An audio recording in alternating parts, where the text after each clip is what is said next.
So you were the golden child and now suddenly you're the scapegoat? Or you were the invisible child and suddenly you're the golden child. Here's why toxic families do this. In dysfunctional families, children get assigned roles. Golden child, scapegoat, invisible child, we've talked about these. But these roles aren't permanent. So maybe you spent years being praised and then suddenly you're the problem child.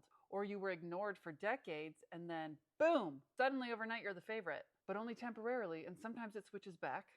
It's confusing and destabilizing because you think it's about you. I used to think it was about me. But what we all need to realize is that these roles were never about who we were as people. They shift when the family needs them to. The golden child sets a boundary, they're fired. Someone else gets promoted. The scapegoat left the family, well, we need a new target. The invisible child suddenly has money, oh great, let's call them all the time and see how they're doing. The shifting proves it was always about function, not love. So this should help you in your healing journey to know that you weren't valued or rejected because of your actual worth. You were assigned a role to serve someone else's needs. And recognizing this pattern sets you free from trying to earn back a position that was never really about you in the first place. You're not crazy. You were raised by emotionally immature parents. And I want to know, what roles have you switched to?